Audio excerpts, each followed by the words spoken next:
ନାଇଁ ନାଇଁ ଏଠି ଅଭିନେତ୍ରୀ କଦାପି ଚାପରେ ନଥିବେ। ଏଠି ଅଭିନେତ୍ରୀ ତାଙ୍କ ସ୍ୱ ଇଚ୍ଛାରେ ତାଙ୍କ ସହିତ ଅଛନ୍ତି। କିନ୍ତୁ ଏଠି ଦେଖିବାକୁ ପଡ଼ିବ ଯେ ଏମିତି ନାଣ୍ଡୁ ବାବୁ କ'ଣ ଏମିତି ଯାତ୍ରାଟା ଚଲେଇଛନ୍ତି, କ'ଣ ଗୋଟି ଚାଳନା କରିଛନ୍ତି ଯେ ଏତେ କମ୍ ବୟସୀ ସୁନ୍ଦରୀ ହିରୋଇନ୍ ଗୋଟେ ତାଙ୍କ ପାଖରେ 10 ବର୍ଷ ହେଲାଣି ରହୁଛି। ସିଏ ପୁଣି ଗୋଟେ ମା ତାର ଛୁଆକୁ ଛାଡ଼ିକି ମାନେ ଦୁନିଆର ପ୍ରଥମ ଯାହାକୁ କୁହନ୍ତି ଭଲ ପାଇବା ସେଇଟା ହେଉଛି ଗୋଟେ ମା ଆଉ ଛୁଆର। ଏଠି ଗୋଟେ ମା ତା ଛୁଆକୁ ଛାଡ଼ିବାକୁ ରାଜି ଅଛି କିନ୍ତୁ ନାଣ୍ଡୁ ବାବୁକୁ ଛାଡ଼ିବାକୁ ରାଜି ନାହିଁ। ମାନେ ନାଣ୍ଡୁ ବାବୁଙ୍କର ପ୍ରେମଟା ଏତେ ଅଧିକା ହେଇଯାଉଛି ଯେ ଛୁଆର ଭଲ ପାଇବା ଉପରେ ବି ସେ ହାବି ହେଇଯାଉଛି। ତ ଏଠି ଦେଖିବା କଥା ଯେ ନାଣ୍ଡୁ ବାବୁ କ'ଣ ଏମିତି ତାଙ୍କୁ ଖୁଆଉଛନ୍ତି ବା ପିଆଉଛନ୍ତି ବା କ'ଣ ତାକୁ ଏମିତି ଶସନ ମାନେ ରଖିଛନ୍ତି ଯେଉଁଥିପାଇଁ କି ସେ ତାଙ୍କ ଯାତ୍ରାବାଡ଼ି ଛାଡ଼ୁନାହାନ୍ତି। ସେଇଟା ନାଣ୍ଡୁ ବାବୁକୁ ପଚାରନ୍ତୁ ନହେଲେ ଆମ ସୋନାଲି ମ୍ୟାଡ଼ାମ। ତମେ ଯେଉଁ କହିଲ ନାଣ୍ଡୁ ବାବୁ ତାଙ୍କୁ ଝିଅ କରିକି ରଖିଛନ୍ତି କେତେବେଳେ ଦିନ ବେଳେ ରାତି କଥା କହିଲେନି ତ କି ନା ନା ମାନେ ମୁଁ ବୁଝିପାରିଲି ନାହିଁ ସେଥିପାଇଁ ପଚାରିଲି। ହଁ ରାତିରେ ପେଣ୍ଡାଲରେ ରହୁଛନ୍ତି ଆଉ ଯେଉଁ ରଜ 3 ମାସ ଛୁଟି ସେଇଟା କେଉଁଠି ରହୁଛନ୍ତି ସେ କଥା ବି ପଚାରିଲେନି ତ। ତ ସେ 3 ମାସ ଛୁଟିଟା ନାଣ୍ଡୁ ବାବୁ କେଉଁଠି ରହୁଛନ୍ତି ଆମ ସୋନାଲି ମ୍ୟାଡ଼ାମ କେଉଁଠି ରହୁଛନ୍ତି ସେ ବିଷୟରେ ଟିକେ ତର୍ଜମା କରାଯାଉ। ସେଇଟା ଟିକେ ଲୋକଲୋଚନକୁ ଅଣାଯାଉ। ସେ 3 ମାସ କେଉଁଠି ରହୁଛନ୍ତି। ଯାତ୍ରାପାଟିରେ ଯେତିକି କେସ୍ ଚାଲିଛି ସେଥିରୁ 90% କେସ୍ ଆଜ୍ଞା ଖାଲି ନାଣ୍ଡୁ ବାବୁଙ୍କ ନାଁରେ ଚାଲିଛି। ମାନେ ନାଣ୍ଡୁ ବାବୁ କ'ଣ କରୁଥିଲେ କେଉଁଠି ଥିଲେ ଆଗରୁ କେହି ଜାଣିପାରୁନଥିଲେ କିନ୍ତୁ ଏଇ ମାସେ 2 ମାସ ହେବ ସିଏ ଏତେ ଚର୍ଚ୍ଚାରେ ଅଛନ୍ତି। ମୋତେ ଲାଗୁଛି ଯାତ୍ରା ପେଣ୍ଡାଲରେ ଯେତିକି ଯାତ୍ରା ହେଉନାହିଁ ତାଠୁ ଅଧିକା ଯାତ୍ରା ନାଣ୍ଡୁ ବାବୁ ଆମର ସୋସିଆଲ ମିଡ଼ିଆରେ କରୁଛନ୍ତି। କ'ଣ କରୁଛନ୍ତି ତ ଆପଣମାନେ ଦେଖିଥିବେ ଆଉ କ'ଣ ଟିକିଏ କ'ଣ ସେ ତ ଯେଉଁ CCTV ଲଗାଇଥିଲେ ତାଙ୍କର ଯେଉଁ ହୋଟେଲରେ କ'ଣ କଳା କାଚ ଲଗେଇକି ମାନେ ସତେ ଯେମିତି ଗୋଟେ କ'ଣ କହିଲ 5 ଷ୍ଟାର ହୋଟେଲ ହେଇଥିବ କିମ୍ବା ଗୋଟେ ମାନେ ଗୋଟେ ଇମ୍ପୋର୍ଟାଣ୍ଟ କାମ ହେଉଛି ଯେଉଁଠି ଗୋଟେ ସିକ୍ରେଟ୍ ଜିନିଷ ରହୁଛି ମାନେ ସେଇଭଳିଆ କଳା କାଚ ଲଗେଇ ସେ ଯେଉଁ ସେଟଅପ୍ଟା କରିଥିଲେ। ହଁ ଗୋଟେ ଭିଆଇପିର ସେଟଅପ୍ ସେଇଟା ଆଉ କ'ଣ ସେଇଟା ଗୋଟେ ଭିଆଇପି ବାଲା ହିଁ କରିପାରିବେ। ପାଖରେ ବା ପଇସା ଅଛି ସେ ମଣିଷ ସିନା ମଣିଷ ଭଳିଆ ଭାବିଲେ ହେବ। ତ ମଣିଷଟାକୁ ଯଦି ସେ ଗୋଟେ କର୍ମଚାରୀ ବୋଲି ଭାବିଥାନ୍ତେ ତାହେଲେ ସେ ସେଭଳିଆ କାମ କରିନଥାନ୍ତେ। ନାଇଁ ହଁ ତମେ ପଇସା ଦେଉଛ ଏଇଟା ଠିକ୍ ଅଛି କିନ୍ତୁ ଯେଉଁ କଳାକାରମାନେ ଟିକେ ଅଭିନୟ କରୁଛନ୍ତି ଯଦି ସେମାନେ ସମସ୍ତେ ମିଶିକି କହିବେ ଯେ ଆମେ ତୁମ ଯାତ୍ରାପାଟିରେ ଅଭିନୟ କରିବା ନାହିଁ ତମେ କେଉଁ ମାଲିକ ହେବ କେଉଁଠୁ ପଇସା ପାଇବ କେତେ ରୋଜଗାର କରିବ ସେଇଟା ଆମେ ଟିକେ ଦେଖିବା। ନାଇଁ ନାଇଁ ଏଠି ଅଭିନେତ୍ରୀ କଦାପି ଚାପରେ ନଥିବେ। ଏଠି ଅଭିନେତ୍ରୀ ତାଙ୍କ ସ୍ୱ ଇଚ୍ଛାରେ ତାଙ୍କ ସହିତ ଅଛନ୍ତି। କିନ୍ତୁ ଏଠି ଦେଖିବାକୁ ପଡ଼ିବ ଯେ ଏମିତି ନାଣ୍ଡୁ ବାବୁ କ'ଣ ଏମିତି ଯାତ୍ରାଟା ଚଲେଇଛନ୍ତି କ'ଣ ଗୋଟି ଚାଳନା କରିଛନ୍ତି ଯେ ଏତେ କମ୍ ବୟସୀ ସୁନ୍ଦରୀ ହିରୋଇନ୍ ଗୋଟେ ତାଙ୍କ ପାଖରେ 10 ବର୍ଷ ହେଲାଣି ରହୁଛି। ସିଏ ପୁଣି ଗୋଟେ ମା ତାର ଛୁଆକୁ ଛାଡ଼ିକି ମାନେ ଦୁନିଆର ପ୍ରଥମ ଯାହାକୁ କୁହନ୍ତି ଭଲ ପାଇବା ସେଇଟା ହେଉଛି ଗୋଟେ ମା ଆଉ ଛୁଆର। ଏଠି ଗୋଟେ ମା ତା ଛୁଆକୁ ଛାଡ଼ିବାକୁ ରାଜି ଅଛି କିନ୍ତୁ ନାଣ୍ଡୁ ବାବୁକୁ ଛାଡ଼ିବାକୁ ରାଜି ନାହିଁ। ମାନେ ନାଣ୍ଡୁ ବାବୁଙ୍କର ପ୍ରେମଟା ଏତେ ଅଧିକା ହେଇଯାଉଛି ଯେ ଛୁଆର ଭଲ ପାଇବା ଉପରେ ବି ସେ ହାବି ହେଇଯାଉଛି। ତ ଏଠି ଦେଖିବା କଥା ଯେ ନାଣ୍ଡୁ ବାବୁ କ'ଣ ଏମିତି ତାଙ୍କୁ ଖୁଆଉଛନ୍ତି ବା ପିଆଉଛନ୍ତି ବା କ'ଣ ତାକୁ ଏମିତି ଶସନ ମାନେ ରଖିଛନ୍ତି ଯେଉଁଥିପାଇଁ କି ସେ ତାଙ୍କ ଯାତ୍ରାବାଡ଼ି ଛାଡ଼ୁନାହାନ୍ତି। ସେଇଟା ନାଣ୍ଡୁ ବାବୁକୁ ପଚାରନ୍ତୁ ନହେଲେ ଆମ ସୋନାଲି ମ୍ୟାଡ଼ାମକୁ ପଚାରନ୍ତୁ। ନାଇଁ ନାଇଁ ତମେ ଯେଉଁ କହିଲ ନାଣ୍ଡୁ ବାବୁ ତାଙ୍କୁ ଝିଅ କରିକି ରଖିଛନ୍ତି କେତେବେଳେ ଦିନ ବେଳେ ରାତି କଥା କହିଲେନି ତ କି ନା ନା ମାନେ ମୁଁ ବୁଝିପାରିଲି ନାହିଁ ସେଥିପାଇଁ ପଚାରିଲି।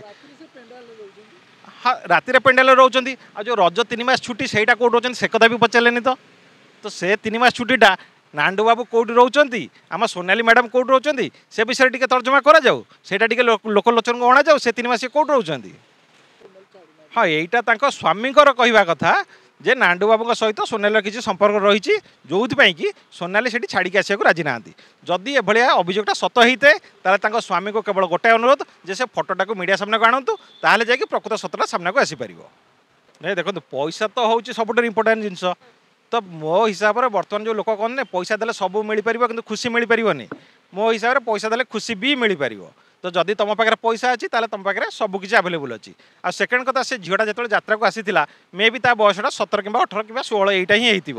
ତ ସେତେବେଳେ ଯଦି ସେ ଝିଅଟା ରହିଯାଇଛି ଜଣଙ୍କ ପାଖରେ ତ ସିଏ ରହିଯାଇଛି ସେବେଠୁ କାରଣ ସିଏ ଭରସା କରିକି କାହାକୁ ଆସିଥିଲା ତା ସ୍ୱାମୀକୁ ଭଲ ପାଇକି ଆସିଥିଲା। ଯେତେବେଳେ ସେ ସ୍ୱାମୀଠାରୁ ଧୋକା ଖାଇଛି ସେତେବେଳେ ସେ କାହାକୁ ଆଶ୍ରୟ ଦେବ ଆଶା କରିବ କାହାକୁ ଭରସା କରିବ ନାଣ୍ଡୁ ବାବୁକୁ କରିଛି। ପରବର୍ତ୍ତୀ ମୁହୂର୍ତ୍ତରେ ମେ ବି ନାଣ୍ଡୁ ବାବୁ ବଦଳି ଯାଇଥାଇପାରନ୍ତି କିମ୍ବା ନାଣ୍ଡୁ ବାବୁ ତାଙ୍କୁ କିଛି ଏକ୍ସଟ୍ରା କିଛି ଫ୍ୟାସିଲିଟି ଦେଇଥାଇପାରନ୍ତି। ସେଇଟା ସେ ତାଙ୍କର ବ୍ୟକ୍ତିଗତ କଥା ସେଇଟା ସେମାନେ ହିଁ ଭଲସେ କହିପାରିବେ। ସମସ୍ତେ କ'ଣ ପଇସା ଲୋଭି କି ସମସ୍ତେ ତ ପଇସା ଲୋଭି ନୁହନ୍ତି ନା। ପଇସା ସହିତ ଅଲଗା କିଛି ଦରକାର ଥିବ ଯେଉଁଟାକୁ ନାଣ୍ଡୁ ବାବୁ ଦେଇପାରୁଥିବେ ଯେଉଁଟା ତାଙ୍କର ବୁଝିପାରୁଥିବେ ଆଉ କ'ଣ କହିବେ ଆଉ। ମାନେ ଏତେ ବଡ଼ ଗୋଟେ ପ୍ରଶ୍ନ ପଚାରିଲେ କିନ୍ତୁ ତାର ସର୍ଟକଟ୍ର ଉତ୍ତରଟା କ'ଣ ନା ଲଙ୍କାଟା ପାଚିଲେ ବେଶୀ ରାଗ ଏଇଟା ସେ ଜାଣିନାହାନ୍ତି। ଏଇଟା ଯଦି ତୁମେ ଜାଣିଥାନ୍ତ ତୁମେ ଏ ପ୍ରଶ୍ନଟା ପଚାରିନଥାନ୍ତ। ତ ଏଠି ଆଉ ବୟସ ଆଉ କେହି ଦେଖୁନାହାନ୍ତି। ଏଠି ତ ଜେଣ୍ଡର ଦେଖୁନାହାନ୍ତି ବୟସ କ'ଣ ଦେଖିବେ।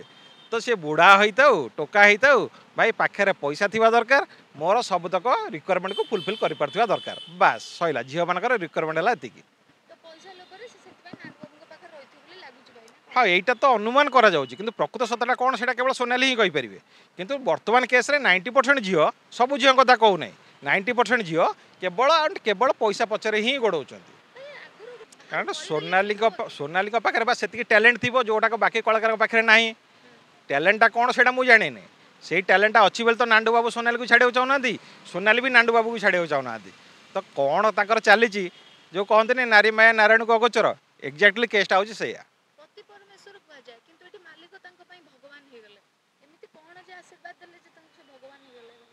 पति तो परमेश्वर से ठीक अच्छी किंतु से पति को भी थोड़े पचार तुम 10 वर्ष है कौड़े जाइल तुम कहीं एत दिन है मुह खोल नुल तुम जदि प्रकृत में तुम स्त्री प्रति एत भल पाइबा थिला प्रथम कथा तुम छाड़ी कहीं सेकेंड कथा छाड़ला 10 वर्ष जाए गायब भी हो केमी तुम आज जाइए मन पड़ा स्त्री कथा आ स्त्री भी भाविया कथा जे मोटे छुआटा को छाड़देली नांडू बाबू को छाड़ू ना तो कहीं माने नांडू बाबू पाखे एमती कौनटा अच्छी कौनटा से लोक जनातु दौड़ी तो से जापर नथे जी बयस सी चल चली पलाऊे ना लुचिकी पलाऊे दौड़ी सी पार थे आखिर तो कहवाई कि ना से कहे कौन मीडिया सामने आसले से कौन कहे यही अबांतर प्रश्न शुणिकी से तो छानी होगी पलैबे ना ना से ना जहाँ आसूँ आसू कि मत यह लगुच जे आउ मत 500 टका खर्च करके यात्रा पेंडाल को जाकि यात्रा देखा किसी दरकार नहीं बर्तमान मागणार घरे बसिक सोशल मीडिया ये यात्रा तो चली कौन घरे बस मागणार यात्रा देख बास नहीं देखो मु तो अगर कहले कौन लोक किए कंट्रोवर्सी करदेव किए मिछर कौन कह कौन न कर कि गोटे भल ना गोटे मो मन को आसी जदि गोटे यात्रा हुए ताले एटा हवा कथा ता नाटा मु नथिली कला किए एटा भल हम ना ना आप कमेंट लिखु